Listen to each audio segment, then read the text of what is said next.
दोस्तों, आज हम आपके बीच राम लक्ष्मण की कहानी साझा करने जा रहे हैं। इस कहानी में आपको रामायण के दो पुत्र राम जी व लक्ष्मण जी के विषय में विस्तार से बताया जाएगा। आप इस कहानी को अंत तक पढ़िएगा। एक बार जब भगवान राम, भगवान लक्ष्मण और माता सीता राजा दशरथ के दिए हुए आदेश का पालन करने के लिए 14 वर्ष के वनवास के लिए निकल गए, तब भगवान राम, माता सीता और भगवान लक्ष्मण जी ने रास्ते में आने वाली सभी नदियाँ, गंगा, यमुना, गोमती नदी में पितृदान करते हुए आगे की ओर चलने लगे। जंगल पहुंचकर भगवान राम, माता सीता और भगवान लक्ष्मण जी ने कंदमूल और फल खाकर जंगल में अपना जीवन यापन किया और धीरे धीरे समय गुजारने के बाद जब कार्तिक का महीना आया, तब भगवान राम ने अपने भाई लक्ष्मण जी से कहा, जाओ जंगल से कंदमूल और फल ले आओ और लाकर उनको अपनी भाभी सीता माँ को दे दो। अपने बड़े भाई भगवान राम की आज्ञा का पालन करते हुए भगवान लक्ष्मण जी जंगल से कंदमूल और फल ले आए और कंदमूल और फल लाकर माता सीता को दे दिया।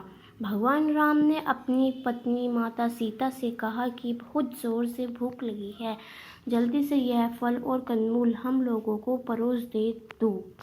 माता सीता ने कंदमूल और फल के 4 भाग कर दिए और 4 जगह परोस दिए, जिसको देखकर भगवान राम और लक्ष्मण जी ने माता सीता से कहा कि यहाँ पर तो 3 लोग हैं, तो आपने 4 जगह पर क्यों परोसा है।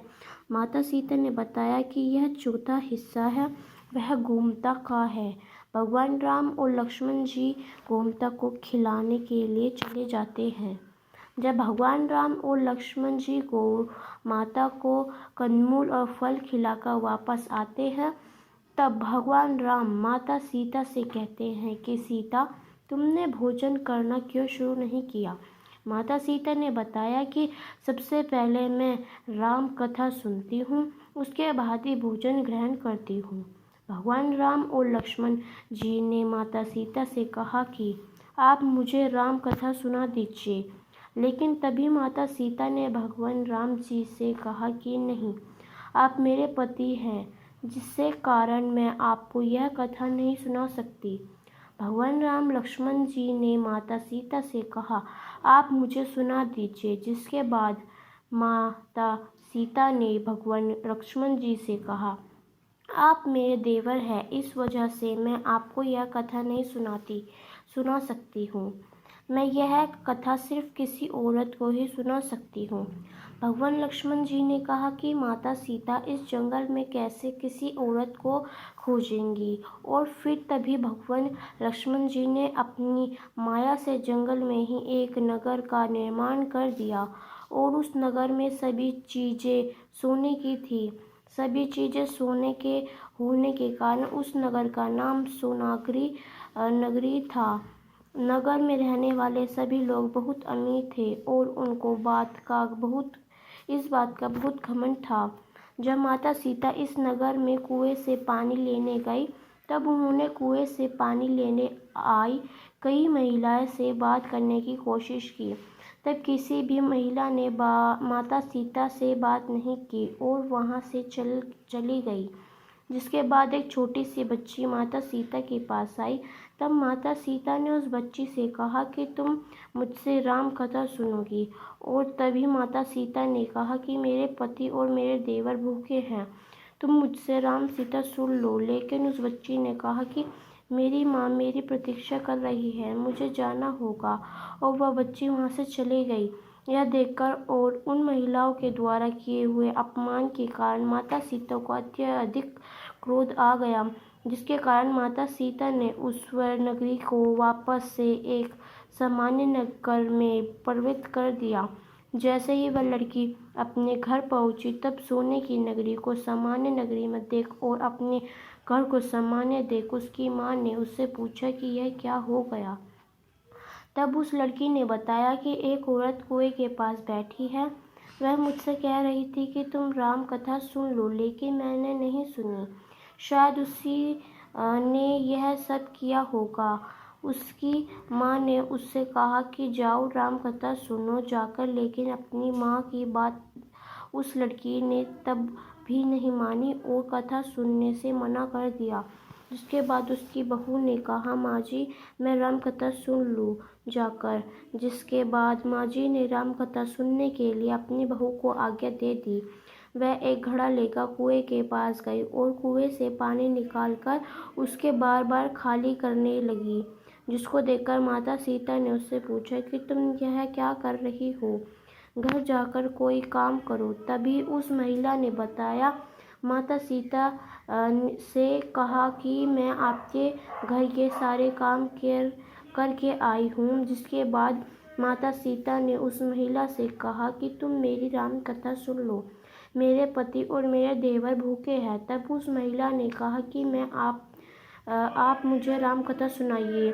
माता सीता ने उस महिला से कहा कि तुमने मेरी मदद इस मृत्युलोक में की है, भगवान तुम्हारी रक्षा स्वर्गलोक में करेगा। और माता सीता ने उस महिला को पूरी राम कथा सुना दी।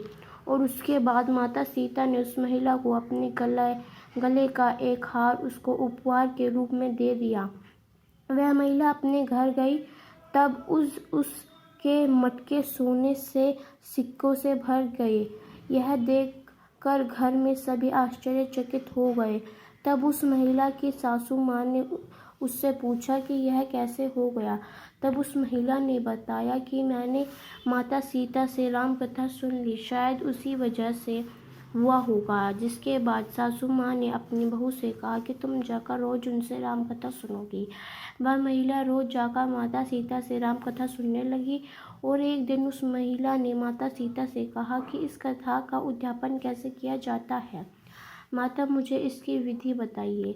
माता सीता ने उस महिला से कहा कि एक नारियल ले लेना, उसके 7 भाग कर देना और 7 लड्डू लेना। एक नारियल एक लड्डू को मंदिर में चढ़ा देना। ऐसा करने से मंदिर को बनवाना जितना फल प्राप्त होता है और दूसरे भाग को सरोवर के किनारे गाड़ देना, जिससे सरोवर बनवाने कितना लाभ होता है। और तीसरे भाग को भगवत गीता में चढ़ा देना, जिससे भगवत गीता का पाठ कराने कितना फल प्राप्त होता है। और चौथे भाग को माता तुलसी में चढ़ा देना, जिससे तुलसी विवाह करने को जितना फल प्राप्त होगा। 5वां अध्याय को एक कन्या को दान दे देना, जिसके कन्या विवाह करवाने से कितना फल प्राप्त होगा।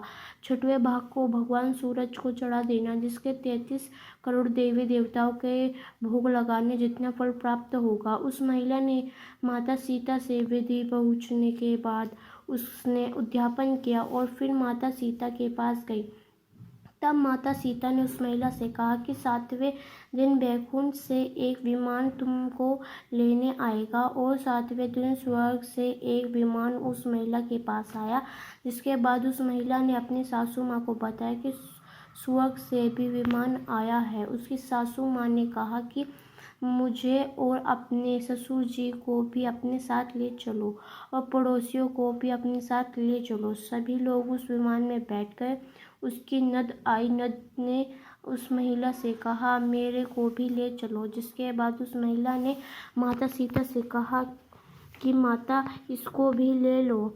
माता सीता ने कहा कि इसने इस धरती पर कोई भी दान नहीं किया और इसने कोई पुण्य नहीं किया, जिसके कारण मैं इसको नहीं ले सकती। तभी उस महिला ने अपनी नंद से कहा कि तुम कार्तिक मास में राम लक्ष्मण जी की कथा सुनना और उनका उद्यापन करना। 7वें दिन तुमको वैकुंठ में विमान में ले जाएंगे। फिर सभी नगर वाले के साथ बैठकर राम लक्ष्मण जी की कथा सुनना प्रारंभ कर दिया। और थोड़े ही दिनों नगर वापस से सोने की नगरी में तब्दील हो गया। और 7वें दिन स्वर्ग से निर्माण आया और सभी स्वर्ग को लेकर जिसके बाद सभी लोग भगवान राम और लक्ष्मण की जय जय करने लगे। दोस्तों, उम्मीद है आपको यह कहानी रोचक लगी होगी। ऐसे बहुत सी कहानियाँ हैं जो हमारी चैनल में उपलब्ध है। आप इन्हें पढ़ सकते हैं और अपने बच्चों आदि को पढ़ाकर उनका मनोरंजन करवा सकते हैं और इस कहानी को साझा कर हमारा हौसला अफजाई कर सकते हैं। और कहानी से संबंधित यदि कोई भी प्रश्न हो आप हमें कमेंट बॉक्स में ज़रूर बता सकते हैं।